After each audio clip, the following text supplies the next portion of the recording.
Welcome to an hour of power. I am Keith Anthony Blanchard, spiritual teacher, musician, author of the best-selling book Homecoming: Crossing the Bridge to the Soul, and your host of Center of Light. Let's dive in. Welcome everyone to Center of Light. Keith Anthony Blanchard here. Yanava. Again, the question, it's resounding. It's always resounding. And I will keep pounding it for myself in my head. Are you clear? Let me get my light right. Are you clear? Are you clear of mind? This time that we're living in requires it. Hello, COVID-19 2020. We have been missing something for a long time, haven't we not? You have been put in check. We have all been put in check. But are we checking that box off to say, done, done, done? Because daughter or son, it will come back around again and again. It will win. And you can get on the winning team, or you will get on and then it becomes required that you have to be a good sport loser kind of thing. Welcome to Center of Light. My name is Keith Anthony Blanchard. I have a fantastic show for you tonight. A couple of advertisements. Am I in England, UK? Homecoming: Crossing the Bridge to the Soul. My bestseller as of 3 weeks ago-ish, month maybe. Not number one, but it did very well in the UK, bestseller. So thank you. I am now in the process of working on an audiobook. I'm looking for a character for the voice of God. I have a few, and it's not only the Moses burning bush voice, the deep voice, Moses, take thy sandals from thy feet kind of thing. I'm working on a character for the feminine aspect. It's otherworldly. It's sort of strange in a very delicious, beautiful way.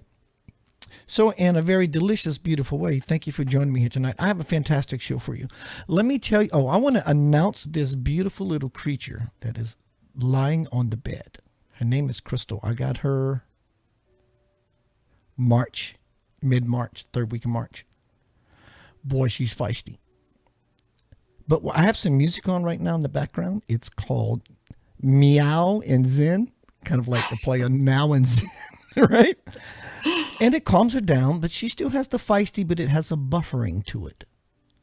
But when I sit in this, when I'm in this microphone and doing what I'm doing at this computer chair all day long, she's moving about. But when I go to live, I swear to Lord, she knows. She just sits on that bed and does her thing, and she's happy. She's content. She lets me do my thing, and wow, she's delicious and lovely in my life, and I'm grateful for her being there. Let me tell you about my guest tonight.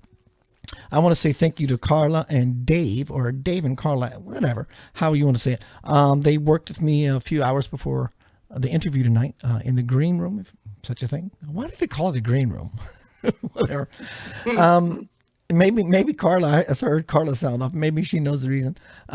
But they helped me work on getting both people on at the same time. This is a new possibility for me, which is going to be required because I have a new symposium, exposition coming up, whatever you want to call it, soon online. It costs you nothing, but you can donate because you want to pay, so to speak, your way into a system. Because if we don't invest ourselves in something, it seems to lose its potency and or its sacredness. So that being said, it's going to be about 6 teachers, visionaries. And it's called Fall because we're moving into fall. And we're also moving into 2021. It's going to be called Fall into 21 in preparation for these uncertain times. So stick around for that. Look for those details. Let me tell you about my guest tonight. Tonight we're speaking about love is eternal. Of course we know that. It doesn't need to be said, but I think it needs to be said again. I think these two, though I just met them today, are going to remind us of the preciousness of what we know as a concept to a level of integration. How delicious is that? Dave and Carla have been close friends since 1998, feeling a deeper spiritual kinship for each other. Dave and Carla underwent past life regression therapy and discovered that, this is nuts and I love it, that the two of them shared 29 past lives throughout time. Oh my, I have so many questions. Now Dave and Carla spread the message of love and kindness and teach holistic approaches towards healing. They even teach meditation at their local university and senior centers. Dr. Dave serves as the vice president of the medical affairs at a small Midwestern hospital and conducts his own private practice as a registered nurse. Carla works at his office as the manager. Well, of course. The two of them serve to help people, and it's what drives them and keeps them satisfied. My screen is kind of bouncing around for a second. I'm going to post their website. This is how you find these two delicious, sexy human creatures. Stomp all over their page and make a big old stinky noise and let them know you exist. Dave and Carla, welcome to Center of Light. Welcome. Thanks for having us. How are you? Thanks for having us, Keith. Yeah, it's good to see you guys for the first time, but on another level. We know each other somehow. Love is eternal. Wow, love is eternal. I have so many questions. I know you guys, I have some bullet points for you that are key for this presentation, but we talked about some wiggle room, so I'm going to take that wiggle room card. When you guys first met, I understand it was 1998, and as this started to all unfold, and having the experience of the regression, wow, an epiphany, wow, this, we absolutely know this to be true. Did you have glimpses at all of, I don't know why I love this person to the level that I do, but I do. Did you have any glimpses of that? Almost in hindsight, when you had the regression, it was like, that's what that was. Well, actually, Dave, you should tell him. We met in 1962. Start with that story. Yeah, let's fill you in on a few things, Keith. We actually, when we started meditating about 5-6 years ago, I was meditating and I had a memory. And that memory was from 1962. And in 1962, I was 3 years old. I had gone on a trip actually to Boston. I lived in Nebraska. Carla was from Boston, but I didn't know that. We went to Boston. My father was in graduate school. And that summer we went to a beach. And I was trying to tell Carla about this memory after I was meditating. And she looked at me because I said, there's this big amusement park right behind. And there were feet hanging from the Ferris wheels and all these things. And I was running on the beach. And I was just 3-year-old. And I was screaming and yelling. And suddenly I remembered this little girl. And she jumped up and she yelled, quit bothering my family. And she ran over, she pushed me down, sat on my chest, and kissed me actually right on the forehead. Then she jumped up with both of her hands on her hips and looked at me kind of mean-like.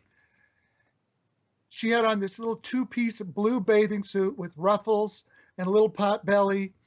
And I heard a woman yell, Carla, that's not the way little girls act. And Carla, what did you think? Well, it was the way I acted, apparently.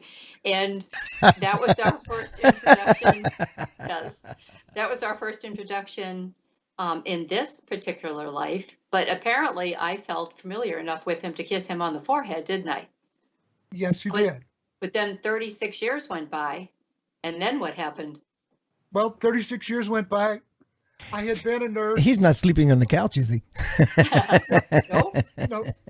36 years went by, and we had kept in contact at all, never saw each other again. I had graduated, become a nurse, went back to medical school, was graduating from my residency. I got a phone call about a doctor who was trying to sell his practice. And I went down, walked in, bought the practice. Carla came with the practice because she was the office manager. And we hadn't seen each other for 36 years. And we really didn't even remember that first meeting until I brought it up during meditation. And it was 16 years after she started working with me that this meditation experience happened. And so we were kind of shocked in general that we had known each other, or at least met one day. So I don't know if you want to tell him about how meditation started. Well, first, let me say that the only reason that I remembered that day on the beach was Yeah. because I was from a family of um, 5 girls, good Catholic family. My parents were always getting separated. And that particular day, we didn't have a car. We were not well off. We rented 2 cabs and we all went to Revere Beach. So when Dave started to talk about Revere Beach that day, I mean, I knew exactly which place it was. And my sister, who also worked in the office with us, we were flabbergasted. We couldn't believe, that Dave had been in Boston. And then as he told the story, I remember that day clearer than anything else. I mean, I could draw pictures. That's how vivid it is in my mind, because when we got there, I was the youngest of all the girls and I didn't have a bathing suit.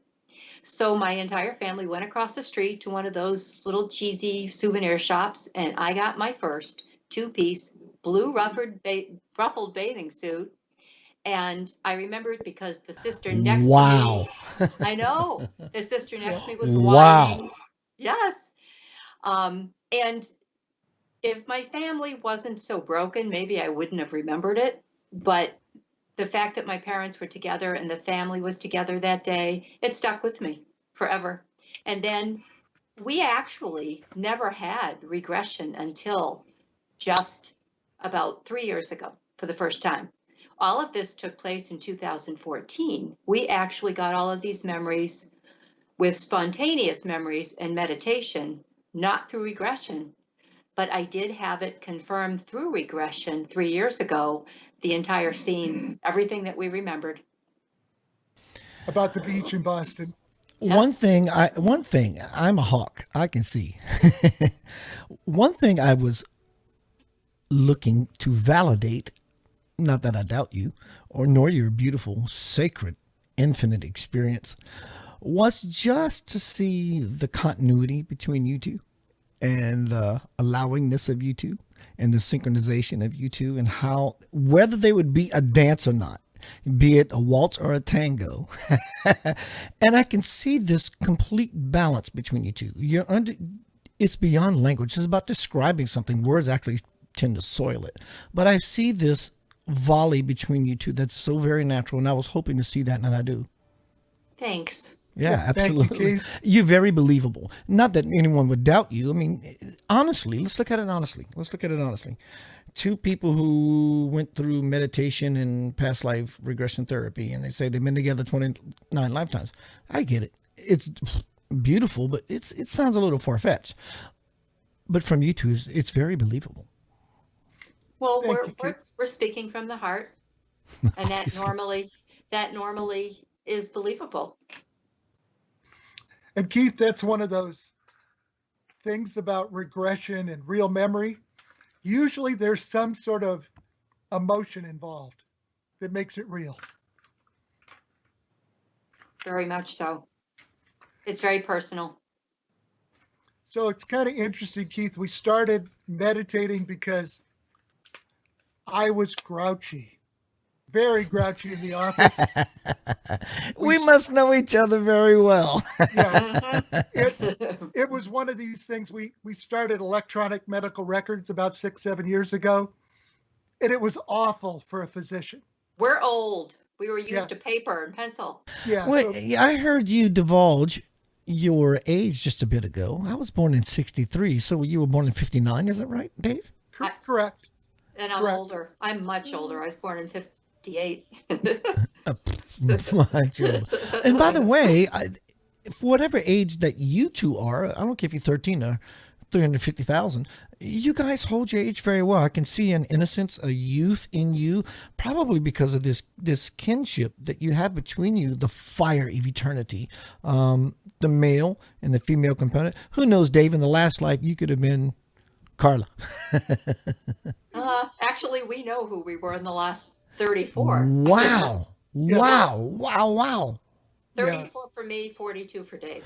So you guys, I know that the bullet points are there and I'll get to them, but I'm so full of questions. I'm seriously, insatiably curious. So when you guys had this regression, even though you discovered it in your meditations. And the regression would be sort of a validation, I would think, that Correct. to say that this is actually happening. Hmm. Even though probably for you two, it's like, gulp, is this really happening? And some part of you says, yeah, this is actually happening. Yes. But did you guys since then, let's say since then, have you had not only just the information, well, you've been together for 29 lives, are you guys having glimpses and beyond glimpses, like an amalgamation kind of unification of these lives that compounds your relationship? Yes. Absolutely. Keith, I'm going to tell you another little story quick. Uh-oh. Okay. So in this story, again, through meditation, I started to have this glimpse. And the first time I saw it, I actually felt being shot in the chest, knocked over. I saw Carla standing in an alley with me, and she was dressed like a flapper. And as we kept going through these facts that we learned, because we actually met in that life, I had a whole conversation with her walking to the beach. So in Chicago in 1925, and I knew her name was Ruby Donaldson. I knew that she was involved as a flapper with Angelo Jenna. I knew we met at his wedding, and I was sharing those details. And Carla, being very curious in the way she is, she went out and started investigating. And what did you find? Well, it was a day that I was not working. And of course, like you want it validated, right? We want to know if we're crazy or not. I found on Ancestry.com, not only was there a Ruby Donaldson born in Bullock, Georgia in 1904, she was one of 11 children born to James and Anna Donaldson. I'm going to just throw something in right here. James Donaldson was my father then and my husband now. Say what? Yep. So we corroborated those facts. Then, on top of all that, I had never heard of the gangster Angelo Jenna before. Never heard the name. And Angelo Jenna was the mobster in Chicago that was over I think it was the north side, before Al Capone. And he got married on January the 10th, 1925, to Lucille Spinola. Let me interrupt you here, dear. Yeah, Where do you live? Ohio. Ohio. I don't know why Chicago came to mind. Please continue. I was trying to put You together must be Al psychic. Capone and Chicago, Yeah. and also I want to share with you while I have your attention. This is not excluding everything's backwards, Dave, but you, dear, you have a fire in you. You are so congruent and connected. I see why he loves you. You have a fire in you that is truly alive. You burn. You are so connected. You're not short of words. You have a cadence in your talk. You probably have a cadence in your walk as to why he likes to watch you walk and shake. But my point is, you have this thing going on. You are very, very connected. Take that highlight. Well, I like Well, that. thank you. I like that. So anyway, I found newspaper articles, one that actually proved that there was an Angelo Jenna who did get married on January the 10th, 1925, to this Lucille Spinola, and another picture of their wedding cake, because their wedding cake was over 10 feet tall and it served 3,000 people. So after I found all of this, I called Dave at work and I said, "You won't believe what I found, on Ancestry.com and other ways." And then we continued to meditate, and I'll let Dave Yeah. tell you what he was doing. So if you really want to know, Keith, at the beginning of this, again, I'm a physician, so I thought I was probably losing my mind and completely going to be gone, because I figured either something really special is happening here or I'm crazy. And so again, another night I was at home meditating, and I lived through even more personal details. And I came in the morning and we meditated, and then I got up and started telling Carla more of the story more about the walk, more about the event that followed after we met. And I started to tell her the story. And literally, I became Jonathan or JJ Wright. And as I'm telling her the story, sitting in front of me, Carla becomes Ruby Donaldson, and she starts finishing the sentences. We start repeating the conversation that we had in 1925 in the break room in my office. And she had the same memory that I did. That's when we started thinking there's something real to this. And literally, we started to feel some of the emotions and the closeness that those two had. And literally, we started to feel kind of funny because we'd been best friends for 20 years. But now we have some sort of an emotional pull. And we both got up, ran down the hall. I started seeing patients. She went back to her office, closed the door, didn't want to look at me because there was a pull. Let me ask you this, sir. And ma'am, let me ask you this. Ma'am, that's so southern. I'm from Tennessee, South Louisiana. Ma'am and gent. Let me ask you this. Once you had these, you always have the feelings, but you use the word emotions. Let's separate those two for a reason. Feelings would be, I have feelings for this person. I like this person. Emotions is something, energy truly in motion. In these emotions, I have no doubt there was such a layer of depth. Did you both feel that, not these just superficial feelings, but did you both feel this layer of absolute depth that would require 29 lives to feel? Yes. Did you begin to feel all that? Yeah, you were ready to go from the very beginning. You're right. Yeah. It was scary. It was scary, but the love type emotion was so intense at that moment.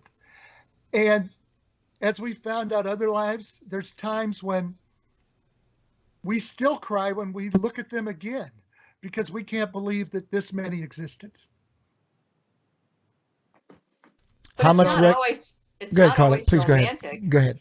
I was actually, in our last life, I was his sister. And the life before that, I was his, Well, Ruby well, and JJ. yeah, but the life before that, I was his mother. Yeah, that would stand to reason. You know, in the last life, you may be a guy or a girl, and vice versa. So it would stand to reason because the lessons always abound, and this always happens to everyone. You're not excluded, whoever you are. It's just that so happens that these two people, for whatever reasons, in, out, up, down, hot, cold, good, bad, or fortunate, blessed, graceful, that they are able to recall these ongoing experiences. What a delicious, what an amazing thing. So do you guys, what is that? I don't know. So It's all right. when y'all come together in intimacy, and I don't mean, I'm not trying to get into your bedroom affairs, but when you come together, other than the day's affairs, you're doing what you do, but when the TV goes off and you're just sitting there reading a book, a candlelight, or playing a board game, or whatever you do you guys shift into a space of, what was that? And do you often shift together, or does someone say, obviously you would probably say Dave, or Carla to Dave, something just happened, didn't it? Do you guys shift that way? Well, I get lots of memories between wake and sleep and wake. And so a lot of times I journal those, and then I will ask Dave, what did that mean? What did that come from? Because Dave is the one that's very connected. I'm connected, but Dave can actually go back to all of those lives and tune in like he's living it right now. And that's why we have such details in the book. Because please, if you would, share that with the audience about your book and or books, because I have so many bullet points and I'm so full of fire. I just want to know more, and I want to wring the rag, if you would. We'll see. Can you see this? The gift Pull it back a little bit. Pull back just a skosh. There we go. The gift of past lives. Mother Isabella and God and Elizabeth. God and Elizabeth. Yep. Okay. Lovely. Tell us about it. Well, Go ahead, Dave. so You guys know each other so well. It's like, tell them about it. so if you can imagine, people would ask the question, what is Mother Isabella, God, and Elizabeth? And while meditating, Um, very early on, I went into Carla because during meditation, there was a day when this woman appeared to me and sort of reminded me of Carla. Her eyelashes sort of looked the same from a side view. And she kept showing me a shoe. And so I told Carla about it. She seemed happy and jovial. Carla brought up on this computer screen 60 different shoes. And I pointed over at one of the shoes and said, that's the shoe she showed me. And what'd you say, Carla?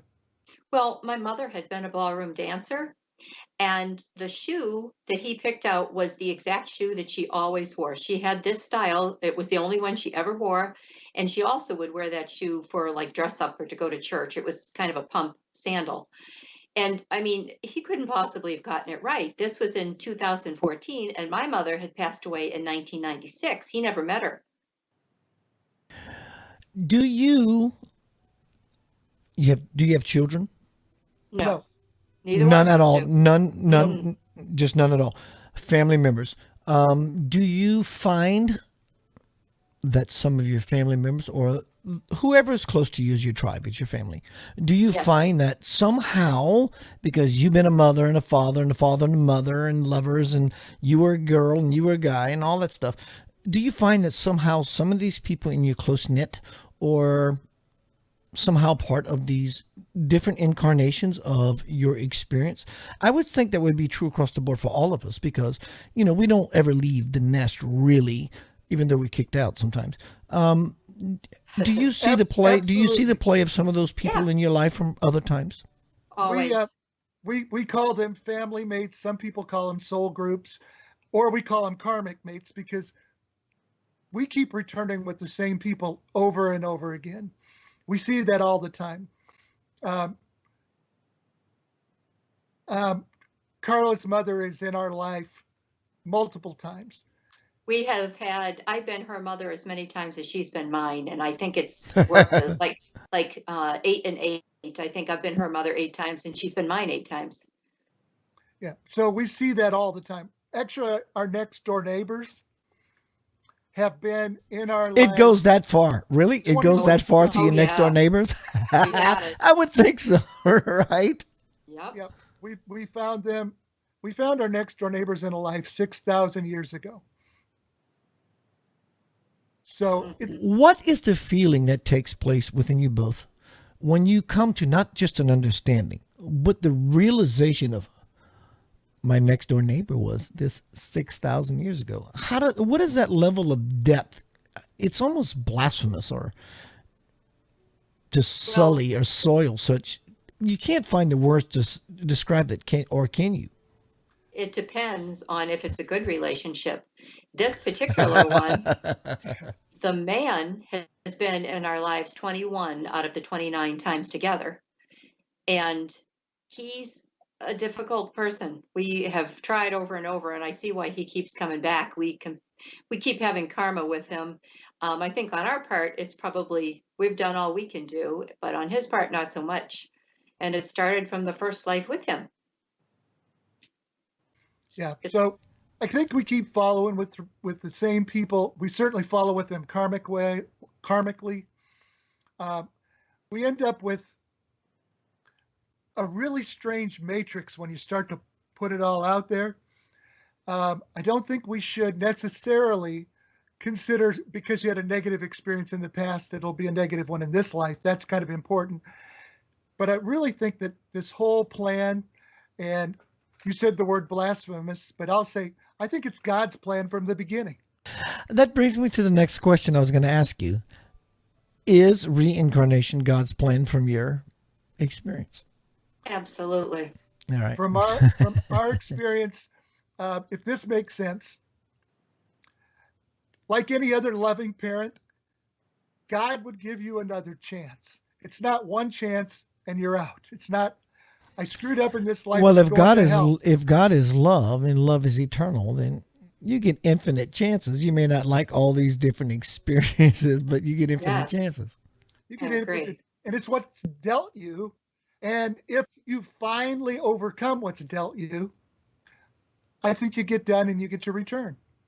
So that's a very important point, because that was going to be my next question. So between you, not just understanding, standing under an idea, but truly understanding, really integrating this thing, not because you've learned it.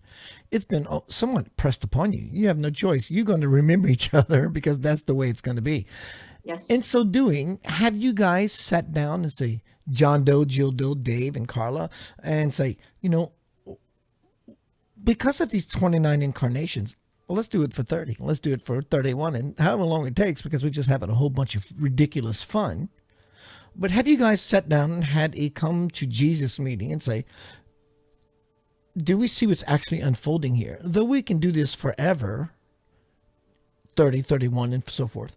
Right. Are we willing to go back into the divine fire and never leave it? So have you guys had these conversations to learn from all these experiences that most people, oh my God, never have the opportunity to? So are you guys expanding into these reincarnations? I hope not. Yeah. We hope that indeed someday we're done. So you actually have these conversations to where you're working on learning from all these incarnations, so where you can not stop incarnations as if it's a bad thing, but just because I just want to live in eternity for a while, because we still are eternal. And so we got a little bored consciously. So we said, we're going to go down there to the Earth Amusement Park. When you go to the amusement park, you don't go on the Ferris wheel. You may, because you're scared to death, so you're not living. Most people want to go on the roller coaster, not the Ferris wheel. And so what is the roller coaster? It gives us these thrills and this anxiety. and so you guys are curbing that. You're working on curbing this opportunity to just stay blissful. Absolutely. One of the most important things that we have learned during meditation is that there really are 5 simple rules. Live life without conceit, selfishness, and jealousy. Always be forgiving. And the reality is, always love. If you make every choice, every decision based on love and not based on these other really common things that people use, conceit, jealousy, and unforgiveness and selfishness, you can actually end up with your karma corrected. You could get off the Ferris wheel. You could return back to God, Source, Tao, whatever you want to call the creative force, and finish this earthly world, which is still filled with a lot of hate and anger and those kind of things, and live in a world that's only love.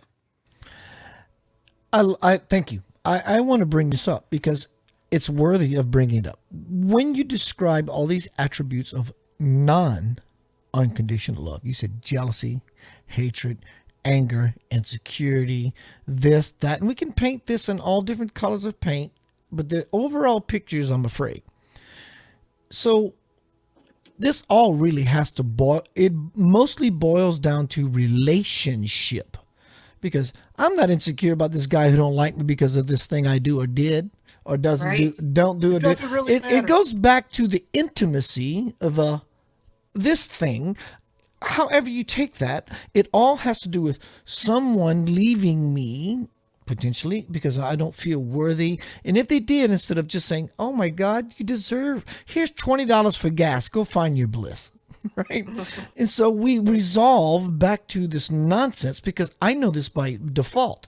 Because what awakened me was the girl that I dated for 10 years. I'm a puny guy. I'm a 5'4.5" on a good day. And now I'm getting older, so I'm starting to shrink. I'm hunching over. And so was he more macho than me? Did he have more money? Did he drive a better car? Was he more buff and all? And he did. Oh my God. It brought me to this space of dark night of the soul. Yeah. Right. And so I think that all these levels of self-judgment, self-undeservingness, unworthiness, insecurity, jealousy, all these things, we can say this happens. I know that people are jealous of other people's achievements. Mm-hmm. And I've learned to realize that instead of being jealous, go like their stuff, love their stuff, give them a love poke and say, I acknowledge what you are doing. I want to jump on board of your energy train. So, Yes. all this being said, I think that most people's fears, insecurities, jealousies, and so forth has to do with relationship because Yes. we are always I think you're relating right, to Steve. things. It all has to do with love, one way or the other. Either Yeah, parents' regardless. love or your girlfriend or boyfriend love, whatever the case is. Yes. And But, it really, sorry, Carla, go ahead. you know, we've all been rich, we've all been poor, we've all been black, we've all been white, we've all been kings, we've all been paupers. We're all taking our turn. If people would just realize that, why would you be jealous of anything? You've done it.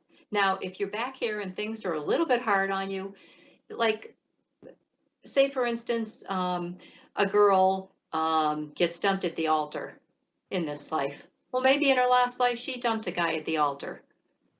So it's tit And for they're tat. would you agree that they not only did it was it a swap experience that they're actually the same person? Not only It's did she possible. get dumped, that he was the one that they're the same. It's the Yeah. flip. It's the mirror reflection. Yes. Absolutely. It happens a lot, or sometimes it's for someone to learn the lesson that's close by that has to witness it. Yeah. So, what is the atonement between lives? Okay, I'm going to explain that a little bit for you. Atonement, after everybody dies in their current life, they really go back and they have to go through a past life review. They go through all the things that they have done against others. They really feel that pain because they need to learn compassion. So if they hurt somebody in the last life, they feel what that person felt. Um, and then I'm going to give you a little example because I had the very pleasure of witnessing my father's own atonement while I was meditating. There's a past life where my father was a slave trader. So, literally, as a slave trader, he split families apart. He chained people into the bottom of his boat, pulled wives from children, etc. In his very next life, he actually lost his wife during childbirth, and his daughter was stolen from him and killed. And in this life, he was my father. And the last 20 years of his life, because he got Parkinson's, he was literally chained in a wheelchair. So that's sort of how karma works and how that atonement period works. You get to see what you did, then you relived what you did, and you see why that happened to you. Amazing. Amazing. In my past life, many years ago, 1992, I'm a full-time musician. In 1992, I had the opportunity to be a sound engineer for a very popular, powerful rock band in Hawaii, in Oahu, at a place called the Wave Waikiki. So go to Wave Waikiki. All of my life, I've been a fascinator, lover of the Orient. I love Oriental food. I love the martial arts. I love the architecture. I love calligraphy. I just love the whole thing. I just love it all. So one day we decide when we're in Hawaii, the band, we're going to go to the World War II Pearl Harbor Memorial. It's a normal day. I'm just going to hang out at the memorial with my bandmates, right? Mm-hmm. So I look over the railing and I see the oil coming up. And I started to get very faint. Not because it was hot, even because it was Hawaii. I started to get very faint. I sat down and leaned against the wall, and my bass player, who happens to be the bass player for Jefferson Starship, All right. right? And so I'm Yeah, sitting that's I'm right. sitting down, and he goes, "Keith, you all right?" I said, "Bro, I'm okay. Everything's good." And I used the excuse, "It's hot." And I started having these flashbacks. So if you look at my body, yo. Yeah, that's it. I got Buddha. I have everything on my tattoos. Take my word for it. They're all Oriental in calligraphy in nature. Hmm. I saw myself as a kamikaze going down. I was done.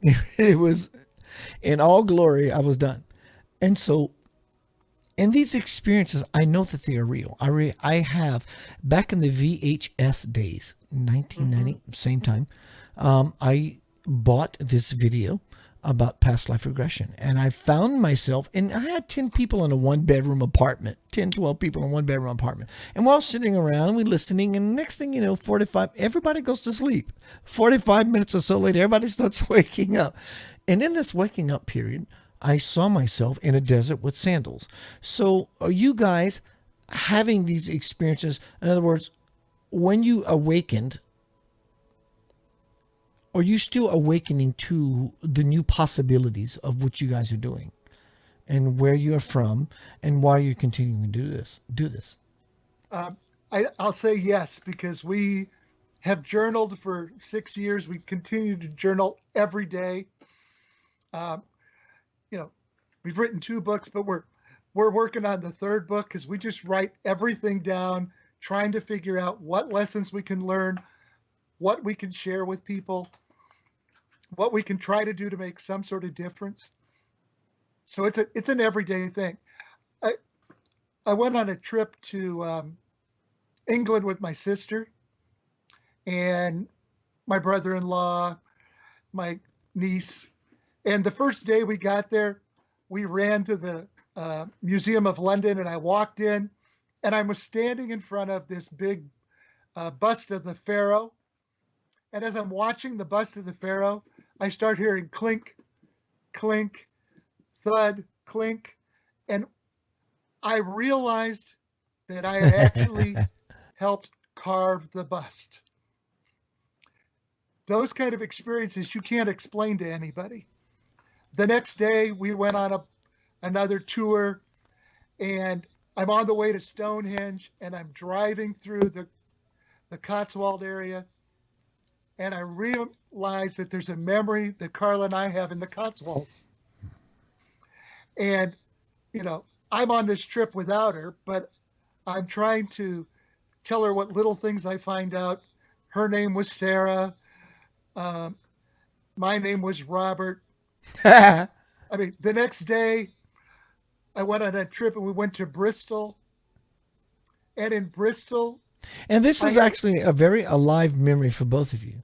Not that you just shared it with her. She goes, I hear you, that you're just sharing. Carla, you validate this. This is like an ongoing dialogue between you two. Oh, yes. All the time. all the time. All the time. The memories just keep coming. And so I'm sure you guys, to no default, you always finish each other's sentences. In fact, you probably don't even have to talk. Well, we're rather connected. We're usually on the same wavelength. Sometimes I'll get ready to say something and he says it before I do. And I think, wow, I was just thinking about that. And he got it.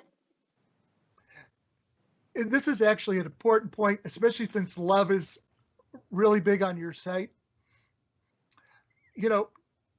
2 people don't complete each other. 2 people are already complete.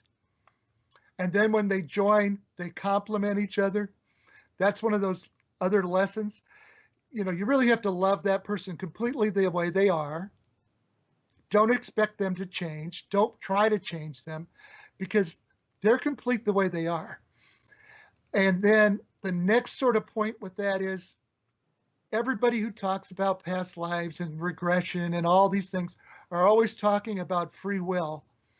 But the reality is, if you don't love freely, it's not really love.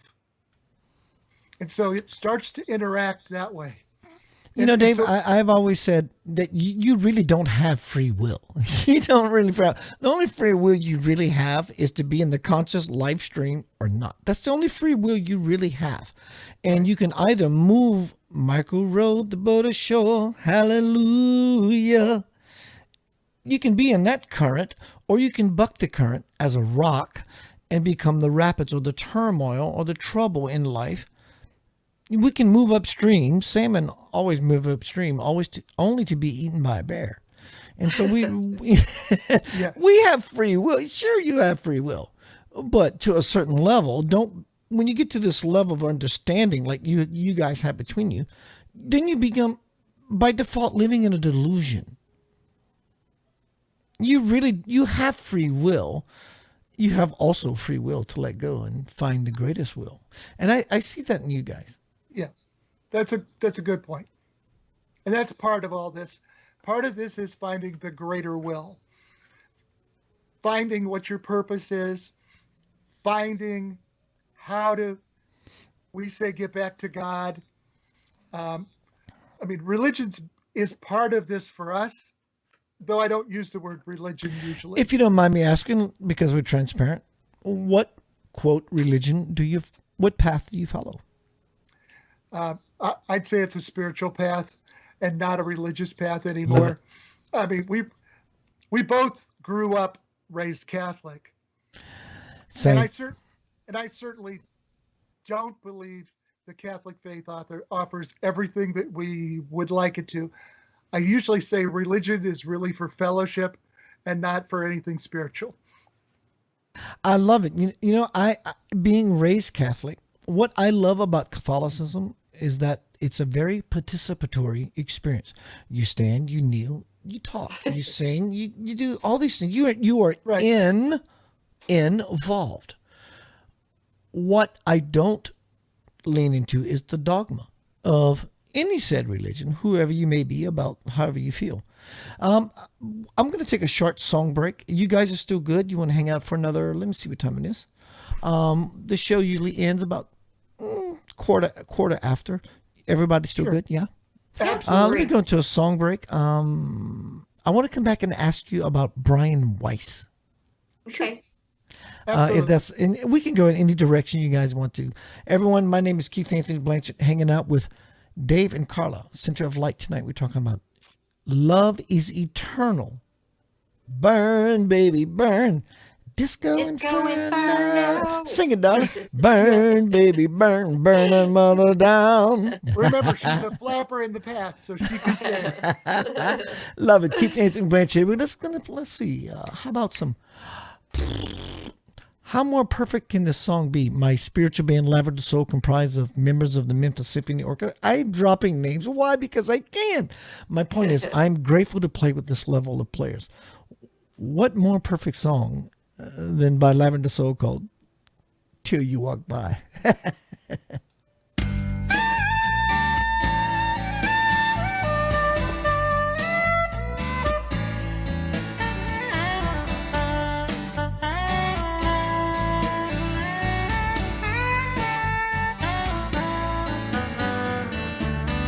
Hanging on the wall of doubt till you walk by.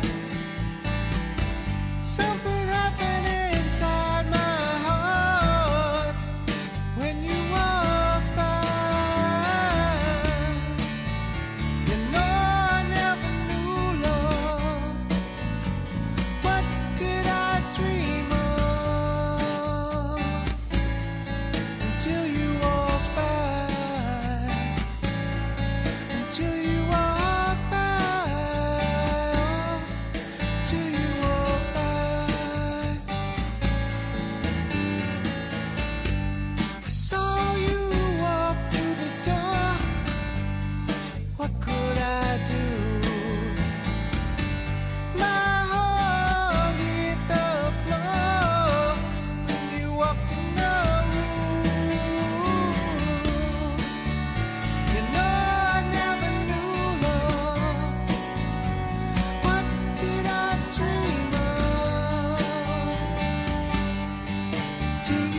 Welcome back to Center of Light. We are having a great time on this beautiful sacred night. Are you?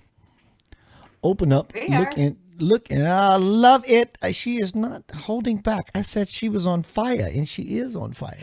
Always. She's not a liar. She's a choir. Hiya. Hello, beautiful, sexy human souls. Let me bring you back into the show. Good to see Okay. you. I've been doing this 10 years. Fucking 10 years. And I love it.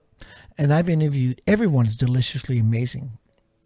I've interviewed a lot of really cool guests. At least I'm using this as a measurement stick for what I dig. And I'm digging you both and your level of connectedness. And like I said earlier, one thing I was actually testing, hear me correctly, I was testing you guys volleying back and forth. Just being in your essence and watching this tennis ball effortlessly do what it needs to do. And you guys have that. Does that still exist? Or, Dave, are you sleeping on the couch?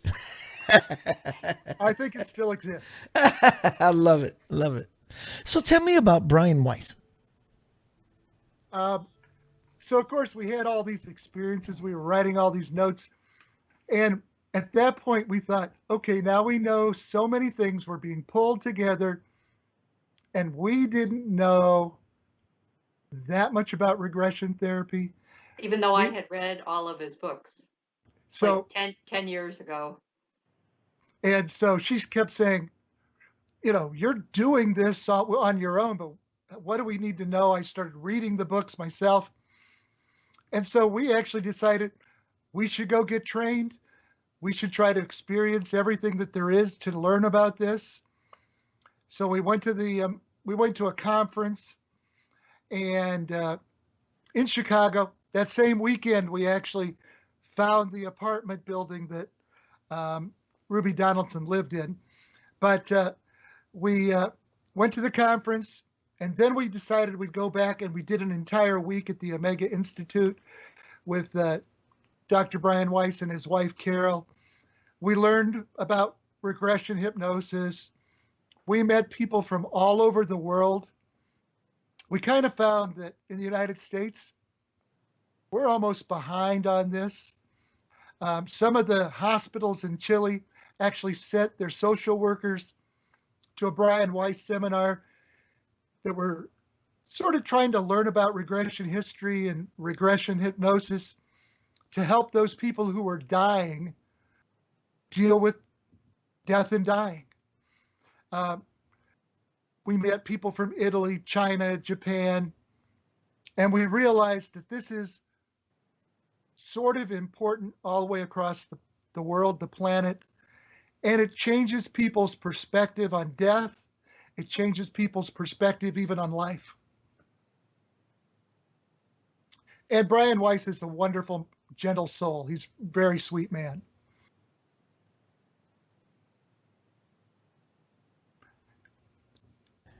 Tell me about your second book. Hell no. I love it. Hell no. How can you be so spiritual by using the word hell? Well, if it produces a desired result, then so be it.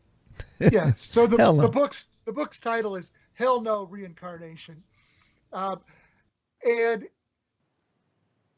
it starts really with our own journey related to being raised Catholic. We had to try to find some way to reconcile our past religious history with what we're learning. And you And should point out that after we wrote The Gift of Past Lives, we did lose friends and family because they think we're bonkers. they thought Of we're course you did. That tells you you're waking up. Oh yeah, absolutely. But we did meet some other nice friends that it's totally normal to them. So then we felt like we needed to explain a little bit, and that's when we came up with the second book. Yeah. And so we do sort of a little bit of the review of the history of reincarnation. We look at some of the research related to reincarnation. We found that, so there's 2,000 or 3,000 cases of confirmed childhood memory of reincarnation. That research was done by Ian Stevenson and Jim Matlock. Of course, if you talk about Brian Weiss, 4 or 5 thousand different people he's regressed. If you talk about regression therapists across the world, we're talking hundreds and hundreds of thousands of people who've been regressed and have past life memories. If you even talk about NDEs having experiences that are much like those who have past life regression, certain things keep showing up. There's usually some sort of spiritual being or entity of light that shows up in these events. Frequently, you return with family or family groups. Most of the time, Neighbors. neighbors. Yeah, You got it. You're listening, You know, Pete. I have no doubt there are so many undocumented cases from India. You hear these yeah. cases, you see these Absolutely. cases of these children that will have a scar in the back of their neck. And when I say children, I mean truly children, 8, 9-year-old children that say my head was cut off. And the parent is wondering why they have this birthmark on the back of their neck. And they will actually go out and say, this person killed me in the last life in this township called whatever, India. Yes. And it's all becomes, it just all reveals itself. So what is the proof of past life regression, of past lives? What do you guys offer as proof as past life? Much like the stories you're saying, certainly our own Ruby and JJ story, we found facts that we never knew existed, and they were true. These kids have stories where they're true. Some of the research shows kids that actually end up going to a house. They meet a lady who's 30 years older and say, "You were my wife in the past. Did you find the money under the floorboard?"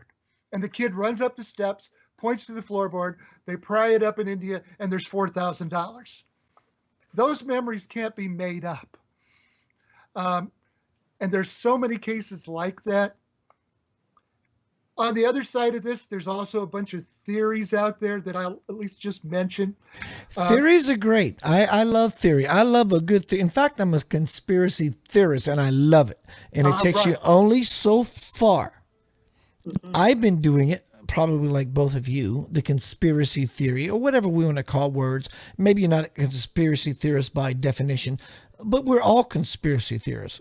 We're all. There's no way you can get out of it. You can't blame or shame or game yourself out of it. We're all conspiracy theorists because we believe in things that we want to be true, hope are true. Sometimes we don't like the fact that it possibly can be real. But the intuition begins to engage and it says, whether you like it or not, there's something very valuable here. A diamond in a peanut butter jar is still a diamond. You may not like the gook all that surrounds the purity, but you have to peel away the gook from the purity to purely be able to be with such things. Would you agree with that, sir? Absolutely. Again, another example is He loves peanut butter. correct. That's right. Peanut butter's perfect. It's I love nutritious, it. it tastes good. You can mix it But with do you chocolate. like organic, creamy? I That's, actually do like that's what we organic. eat. No Yeah, sugar we- added. Oh, so here, a couple different things. The first one is I started to meditate and we found all these things out. We're learning lessons about being a better self and doing those things. I started to walk, exercise, and over the course of the first year after we meditated, I lost 100 pounds And kept it off. and kept it off. You damn near that right now. Bless you. Fantastic. Congratulations, bro. What willpower? I was actually thinking about this today. What is willpower? What truly is willpower? I've been relinquishing my will. So is it possible that we find our willpower when we relinquish what we think is willpower? And I say absolutely yes. I agree. I think when you let go of all of those predetermined, programmed in feelings, all those things that have happened. We talk about another book that we didn't put out on meditation, but another book that it's really all the isms in the world that are programming us into responding in a certain way. And meditation actually gets rid of the isms, starts to evaluate what is important to you, makes you self-aware. When you become self-aware and you realize you're supposed to be your best self, be healthy, and etc. First of all, your cortisol level drops and you lose weight fast. But the reality is, And reality is some would you things don't agree, bother sir? Would you agree, sir, that most people, and I get it, there are three major body types, and I understand, but the people who are most concerned with weight are the people who are most concerned with weight, Absolutely. right? And so I understand that. I understand that the responsibility of someone saying, I care about my health, and as delicious and beautiful as it is, I care about my cosmetic self. I want to appear and appeal to people in a way that they understand that they may call me, not because I require it, beautiful, that I'm able to connect with them because they see me in a certain way.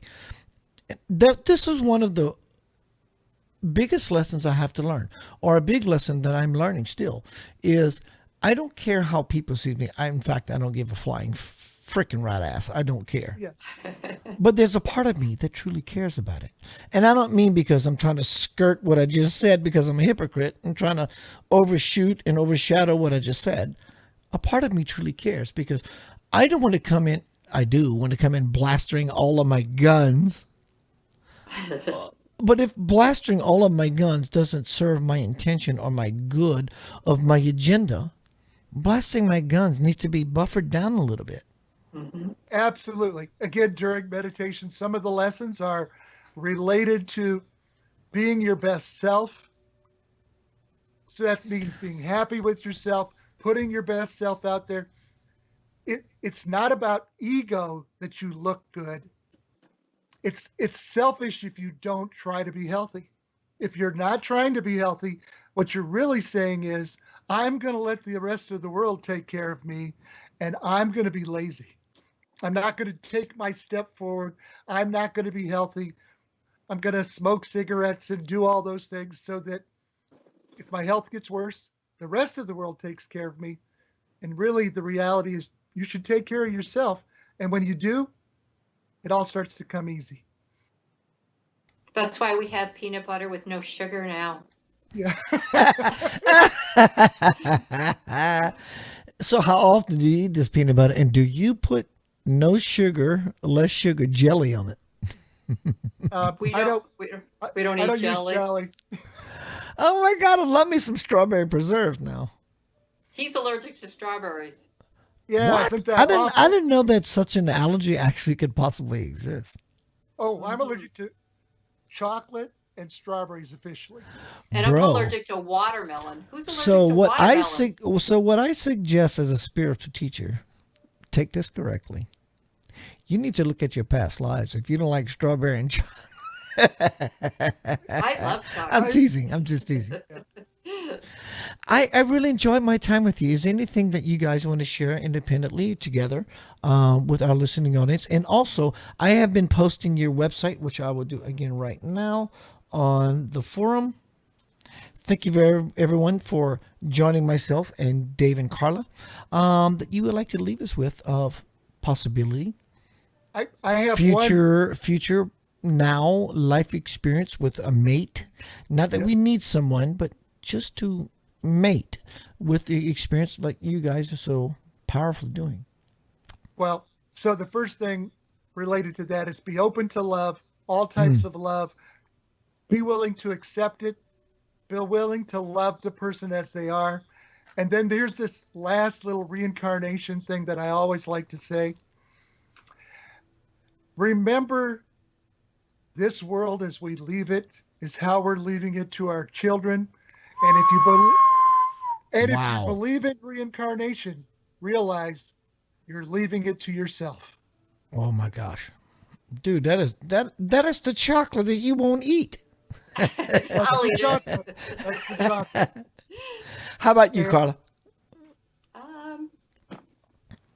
I just have this to say. Usually after we do a radio show or a podcast, we get hate emails.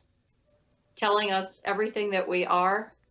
And I would just like to ask people to read our books. If you read our books, you would see that we're not blasphemous. We're not Satan lovers. We're trying to tell what we learned from God, from the spiritual world, to help people, not to wow people and upset their way of thinking. But you see, Carla, and I love that. But you see, of course you do. I'm just saying this for the audience. But you see, that very thing upsets people and is blasphemous. And until people admit and honestly look at what is true, right, wrong, up, down, in, out, hot, cold, and honestly real from perspective, they will never have a grasp on the beautiful, delicious relationship that you two have between you. Thank you for joining me in Center of Light. What's coming down the pike for you? What's coming down the pike for you too? We're working on a third book. And actually, we're working on a fourth and a fifth book. The third one's done. I love it. Because everything we can share, we hope makes a difference to somebody. And that's really all you can do in this world is try to make a difference, because I'll leave this. Everybody has to realize we're here on this planet to interact with each other. And so whatever we can do to interact is really our So let me ask you both a very stupid question. How do you feel when with something you have done is not that you require a validation, but someone says, just simply thank you. It makes all those 29 plus years of your times of your lives so freaking magical.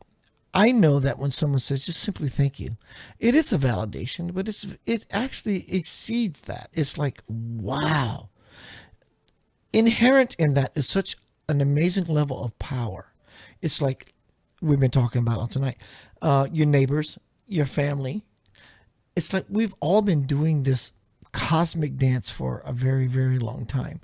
And we're all coming back to the self of learning who we are, which is the reflection of everyone that we think we're not. So true. Absolutely. Absolutely, Keith. Good words. Yes. Usually the world is filled with those people who think they see something else in someone else, but it's really a reflection of themselves. Mm-hmm. And I think when everyone understands that, whatever I do, get out of the label. I've never taught my son right, wrong. I taught my son consequence. When you do this happens. Do you do this happens. I don't say this is bad, don't you dare do that. I say, bruh, bruh, you did this today at school. Did you notice that from your intention that you have launched by your choice of words or actions or whatever it is you did, you brought about this experience? Yes, Dad, I do. He'd understand. Very good. Good fathering. Thank you, guys. That's the real lesson of karma. Bless you and have a great night. And you know, most people think karma has to do with an ass whipping. Of course it has to do with an ass whipping. There's always divine justice. Divine justice is divine law. You can bet that whatever you think, feel, say, do, it's coming back. You will reap what you sow. But I think what most people forget to understand that, in that simple understanding, if everyone understood that, are you truly saying that everything I think, even though I'm not aware of that I'm thinking, it will come back? That puts such an amazing responsibility in someone's awareness that they will begin to do, in all fairness, everything they can to be on point. Yeah? We hope so. Absolutely. We hope so. That's part of the lesson.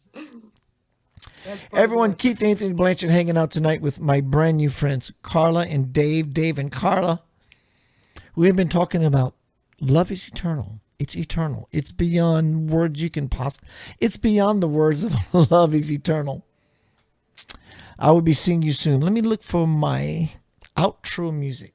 And I think I found it. I've been working and dancing on all this new technology.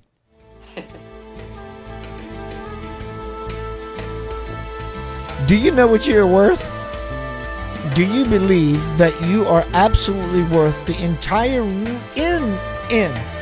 reason the universe was ever created? For you to have this reception from me. Not about me, but about you. It's about you. What else can there be? You are loved beyond measure. It is my pleasure to be in this treasure trove with you forever.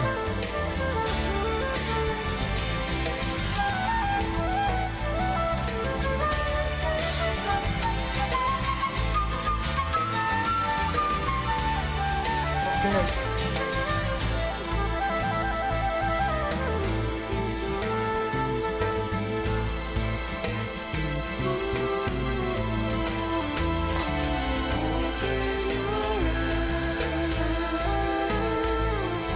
See inside.